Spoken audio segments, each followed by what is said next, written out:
Hello दोस्तों, आज हम डिस्कस करेंगे वैदिक काल के कुछ इम्पोर्टेंट पॉइंट जो कि हमारी upcoming exam UP PCS pre और आरओ के लिए इम्पोर्टेंट है। तो वैदिक काल को पहले हम देखेंगे बेसिक्स। वैदिक काल है क्या? ठीक है, वैदिक काल को दो भागों में क्लासीफाइड किया गया है। एक तो अर्ली वैदिक और एक लेटर वैदिक, जिसे प्री वैदिक भी बोलते हैं और ऋग्वैदिक पीरियड भी बोलते हैं। ठीक है, अर्ली वैदिक period started from the 1500 BC to 1000 BC and later Vedic started from the 1000 BC to 600 BC. Okay, Vedic period started from the coming of the Aryans. Aryans के आने के बाद वैदिक पीरियड स्टार्ट होता है। और आर्यन के का होमलैंड क्या था, ये कहाँ से आए थे, इस चीज़ पर बहुत ज़्यादा डिबेट है और हर एक स्कॉलर ने अपने अलग अलग पॉइंट ऑफ व्यू दिए हैं। ठीक है, जिसमें से हम देखेंगे कि क्या इम्पोर्टेंट पॉइंट ऑफ व्यू हैं और ओरिजिनली आर्यन कहाँ से थे। ठीक है, तो फर्स्ट एक हैं डी.एल. काला। डी.एल. काला ने बताया कि जो आर्यंस हैं वो कश्मीर और हिमालयन रीजन से आए हैं। ठीक है, जो आर्यंस थे वो कश्मीर और हिमालयन रीजन से आए हैं। और एक और साइंटिस्ट हैं पी. गंगानाथ झा। पी. गंगानाथ झा ने बताया कि जो है ब्रह्मर्षि देश से आए हैं आर्यंस। ब्रह्मर्षि देश से आर्यंस आए हैं, जो कि पी. गंगानाथ झा ने बताया। और एक वैज्ञानिक हैं स्कॉलर हैं डॉक्टर अविनाश दास। डॉक्टर अविनाश दास ने बताया कि जो 7 इंडस स्टेट्स हैं, 7 इंडस स्टेट जो कि इंडस रिवर के आसपास के स्टेट्स हैं, उन्हीं से आर्यंस आए हैं। ठीक है, और डी.एस. त्रिवेदी ने बताया कि देविका स्टेट से आए हैं। ठीक है, और नेक्स्ट हैं गॉर्डन चाइल्ड एंड नेरिंग ने बताया कि ये साउथ रसिया से आए हैं। ओके, और नेक्स्ट मैक्स मुलर ने बताया कि जो आर्यंस हैं वो सेंट्रल एशिया से हैं। आर्यंस सेंट्रल एशिया से हैं। और पंडित बाल गंगाधर तिलक ने क्या बताया कि ये जो नॉर्थ पोल से आए हुए हैं। और स्वामी दयानंद सरस्वती ने कहा कि ये तिब्बत से आए हुए हैं।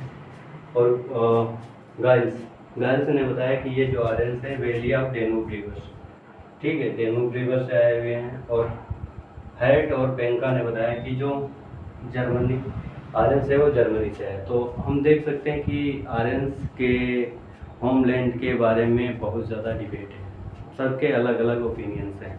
ठीक है, ये क्लेरिफाइड नहीं है कि आर्यंस ओरिजिनली कहाँ से आए हैं। कुछ एविडेंसेस मिलते हैं कि जो एक्सकावेशन से तो ये बताते हैं कि आर्यंस वो ओरिजिनली इंडिया में ही रहते, इंडियन सब कॉन्टिनेंट के ही लोग थे, ये बाहर से नहीं आए। कुछ ऐसे एविडेंस भी मिलते हैं। ठीक, तो ये सारी बातें थी जो कि एग्ज़ाम के लिए इम्पोर्टेंट है और इनमें से कुछ भी उठाकर पूछ सकता है। और कई बार पूछा भी गया है कि ये होमलैंड ऑफ आर्यंस कश्मीर और वैली रीजन से हैं, ये किसने दिया था?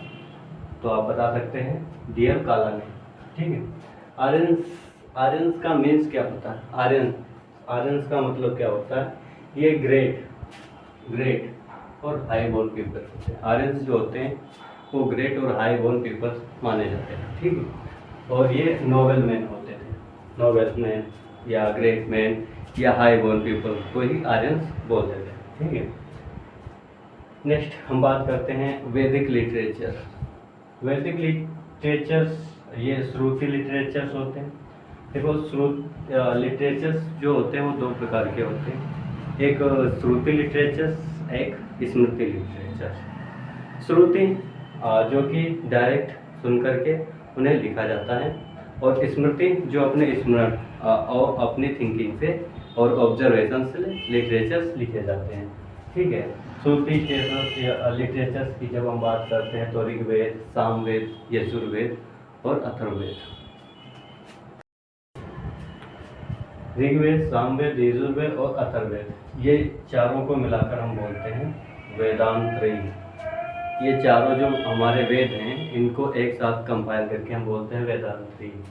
अब ब्रीफ में थोड़ा डिस्कशन करते हैं ऋग्वेद का, जो कि हमारे एग्जाम पॉइंट ऑफ व्यू से काफ़ी इम्पोर्टेंट है। ऋग्वेदिक जो सबसे ओल्डेस्ट वेद है, ठीक है, सबसे ओल्डेस्ट वेद है, और इसमें 10 मंडलास हैं, जिसमें 2 to 7 मंडलास मोस्ट एंसेंट मंडलास हैं ऑफ द ऋग्वेदा, ठीक है। और इसमें गायत्री मंत्र का उल्लेखन भी किया गया है, जो कि 3rd मंडल में है, और इसे लिखा है विश्वामित्र ने।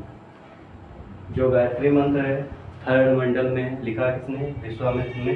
और ये डेडिकेटेड किसे है? लॉर्ड सवित्रा या सूर्य, लॉर्ड सवित्रा और सूर्य को ये डेडिकेटेड है। 114 hymns dedicated to the Soma. Soma एक तरह का प्लांट हुआ करता था, ठीक है। 10th मंडला में हमें पुरुष सूक्त मिलता है, पुरुष सूक्त, ठीक है, जिसमें हमें वर्णा सिस्टम का उल्लेख मिलता है, वर्णा सिस्टम। तो ये पूछ सकते हैं कि वर्णा सिस्टम का उल्लेख किस मंडल में है या किस सूक्त में है, पुरुष सूक्त, ये सारी चीज़ें पूछी जा सकती हैं। और जो पृष्ठ होते थे ऋग्वेदिक के जो पृष्ठ होते थे उन्हें हम बोलते थे, उन्हें बोलते थे होता। जो पृष्ठ होते थे ऋग्वेदिक के उन्हें होता बोलते थे, ठीक है। और 21 ब्रांचेस हैं पतंजलि के अनुसार, 21 ब्रांचेस हैं ऋग्वेद की कितनी ब्रांचेस हैं? 21 पतंजलि के अनुसार, ठीक है। तो ये पूछ सकते हैं कि पतंजलि के अनुसार ऋग्वेद की कितनी ब्रांचेस। तो ये सारे पॉइंट मोस्ट इम्पोर्टेंट हैं एग्ज़ाम के पर्सपेक्टिव से, ठीक है। नेक्स्ट हम बात करेंगे यजुर्वेद की। नेक्स्ट सामवेद सबसे शॉर्टेस्ट ऋग्वेद है अमंग 4, ठीक है। सामवेद जो है सबसे शॉर्टेस्ट वेद है अमंग 4 ऑफ वेदास, ठीक है। ये क्लोजली कनेक्टेड विद ऋग्वेद, ठीक, ऋग्वेद के साथ एक क्लोजली कनेक्टेड है। और next compile from the ritual application chanted in the ceremonies. इसमें जो है रिचुअल एप्लीकेशंस, जो इसमें हिम्स हैं या जो इसमें वर्सेस हैं, उनका रिचुअल एप्लीकेशंस और चेंटेड मतलब उन्हें किसी सेरेमनी के समय पे गाया जाना, ठीक है। नेक्स्ट है 1875 यानी 1875 वर्सेस ऑल कंपाइल्स इन ऋग्वेदा, जो कि सभी कंपाइल्ड फ्रॉम द ऋग्वेदा से हैं, और खाली 70 और 99 को छोड़ के 74 और 99 एक्सेप्ट 74 एंड 99। नेक्स्ट यजुर्वेदा का मतलब है विजडम ऑफ सैक्रिफिशियल फॉर्मूलाज, ठीक है।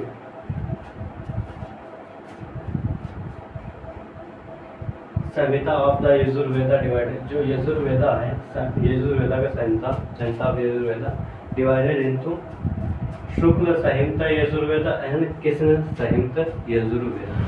शुक्ल संहिता यजुर्वेदा मीन्स होता है वाइट, और कृष्ण संहिता यजुर्वेदा का मतलब होता है ब्लैक।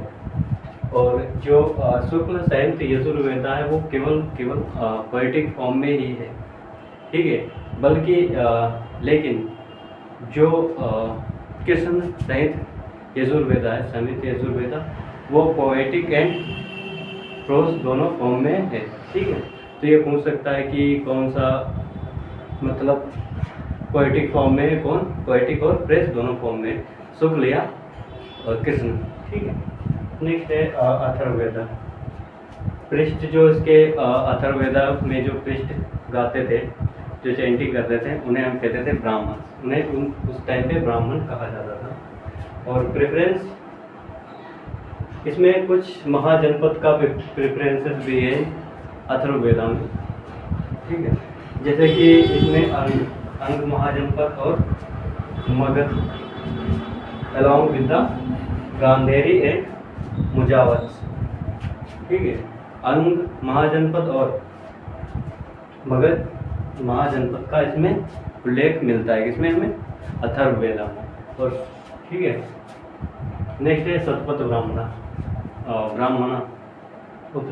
शतपथ ब्राह्मणा डिस्क्राइब द वैदिक rituals, history and mythology associated with the Yajurveda. Yajurveda में जो रिचुअल्स, ठीक है, और जो भी रिचुअल्स और जो हिस्ट्री और जो माइथोलॉजी मेंशन है, ठीक है, उसका डिटेल एक्सप्लेनेशन जो है वो शतपथ ब्राह्मणा में हमें देखने को मिलता है, ठीक है। नेक्स्ट पुरुष मेधा, जिसका उदाहरण है पुरुष मेधा, बिलोंग फ्रॉम द शतपथ ब्राह्मणा, ठीक है। नेक्स्ट उपनिषद। ये उपनिषद जो थे वो रिलीजियस स्क्रिप्चर्स तो नहीं थे, बट ये एक मतलब ये फिलोसफी थी for the all time for all, ठीक है। ये एक principle philosophy of all times for all, तो सबके लिए एक ये फिलोसफी थी। इसमें मेंशन थे, जैसे इसमें सबसे इम्पोर्टेंट है mention of the salvation and moksha. Moksha मतलब डेफिनेशन, तो पूछ सकते हैं कि सेल्वेशन या मोक्षा, जो मोक्ष है उसका मेंशन कहाँ में देखने को मिलता है।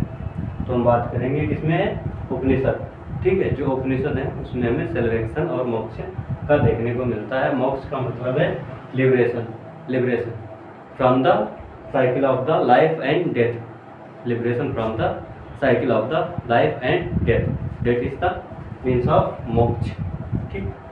और कठोपनिषद, उपनिषद में फर्स्ट बात करते हैं कठोपनिषद, जो कि स्टोरी ऑफ कंजर्वेशन बिटवीन यमा, कन्वर्सेशन बिटवीन यमा लॉर्ड ऑफ डेथ, यम, जिसे हम यम बोलते हैं, ठीक है, और नचिकेत यज्ञ बॉय। ये बोल सकते हैं कि यम और नचिकेत एक यज्ञ बॉय की स्टोरी किस उपनिषद में मेंशन है, तो वो कठोपनिषद में मेंशन है, ठीक है। मुंडको उपनिषद में हमें सत्यमेव जयते, जो कि काफ़ी ज़्यादा एग्जाम में पूछा भी गया और पूछा भी जाता है कि मुंडको उपनिषद सत्यमेव जयते कहाँ से लिया गया, जो कि हमारा नेशनल मोटो भी है, ठीक है। तो हमें मुंडको उपनिषद में मिलता है। छंदोग्य उपनिषद, छंदोग्य उपनिषद में एक फ्रेज हमें देखने को मिलती है, वो है तमसो मां ज्योतिर्गमया, ठीक है। तो ये पूरा जो फ्रेज है उठाकर एग्जाम में लिख देंगे और पूछ लेंगे कि ये किस उपनिषद में मेंशन है, या वेद में है या उपनिषद में, किसमें, तो इसका उदाहरण हो जाएगा छंदोग्य उपनिषद, ठीक है। नेक्स्ट हम बात करेंगे आगे कुछ इम्पोर्टेंट टर्मिनोलॉजी। नेक्स्ट हम डिस्कस करेंगे terms of Rigvedic period and their meaning, जो कि काफ़ी ज़्यादा इम्पोर्टेंट है हमारे एग्ज़ाम पर्सपेक्टिव, और ऐसे बहुत सारी टर्मिनोलॉजी हमारे हर एक एग्ज़ाम में आती रहती है। तो फर्स्ट टर्म से इसमें निवी, निवी का मतलब होता है क्लॉथ्स जो उस समय वेस्ट के नीचे पहने जाते थे, उन्हें निवी कहते थे। और वसास, वसास वो होते थे जो वेस्ट के ऊपर क्लॉथ्स पहने जाते थे, उन्हें वसास बोलते थे। निवी और वसास, निवी जो नीचे पहने जाते थे, इतना ध्यान रखो, वेस्ट साइड के, और वसास जो ऊपर पहने जाते हैं यानी वेस्ट के ऊपर, उन्हें वसास बोलते हैं। नेक्स्ट है वाकनट, वेकनट, वेकनट, वेकनट जो होते थे वेकनाथ, वो मनी लेंडर होते थे ऋग्वैदिक टाइम पे, वेकनाथ मनी लेंडर। नेक्स्ट है कर्मा, कर्मा हर जगह अलग अलग मीनिंग होती है, कर्मा, कर्मा, कर्म, ठीक है, लेकिन कर्मा यहाँ पे मतलब है मेटल वर्कर, जो मेटल वर्कर हुआ करते थे ऋग्वैदिक काल में, उन्हें हम कर्मा बोलते थे, ठीक है। नेक्स्ट है एरित्री, एरित्री यानी बोटमैन, जो ऋग्वैदिक टाइम पे बोटमैन होते थे, उन्हें हम एरित्री बोलते थे, ठीक है, उन्हें उस समय एरित्री बोला जाता था, ठीक है।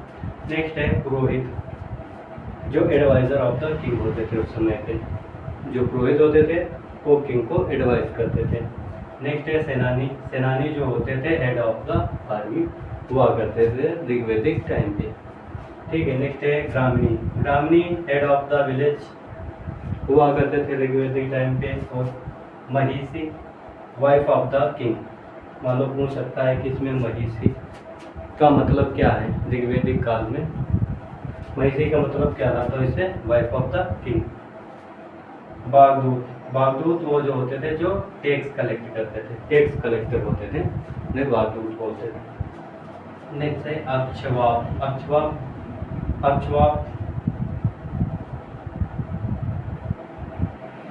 अक्षवाप टैक्स कलेक्टर होते थे, बागदूत होते थे। उसका मीनिंग आप देख लेना अलग। फलगाल। फलगाल जो होते थे उस समय पे वो होते थे मैसेंजर। फलगाल जो होते थे उस समय वो मैसेंजर हुआ करते थे। और निक्षा निष्का, सॉरी ये थोड़ा गलत लिखा हुआ है, निष्का, जो कि कॉइन्स होते थे या गोल्ड ऑर्नामेंट्स जो होते थे उन्हें निष्का बोलते थे, निष्का। ठीक है। यवा। यवा यवा उस समय बारले को बोलते थे। गोधूम वीट को बोलते थे। ठीक है, यवा बारले को बोलते थे। और कुछ डायरेक्शंस हैं जिनके उस समय नाम हुआ करते थे ऋग्वैदिक टाइम पे। जैसे नॉर्थ। नॉर्थ को लोग विराट बोलते थे, विराट। साउथ को भोज बोलते थे।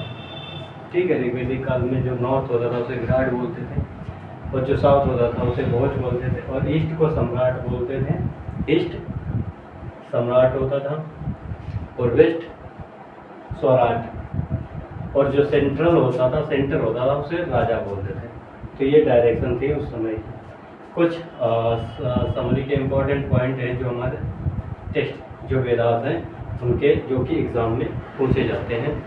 ये कुछ इम्पोर्टेंट पॉइंट्स, जैसे ऋग्वेदा में हमें हिम्स और प्रेयर्स देखने को मिलते हैं, मेंशन है। ठीक है, गॉड ग्रेस की बात की जाती है।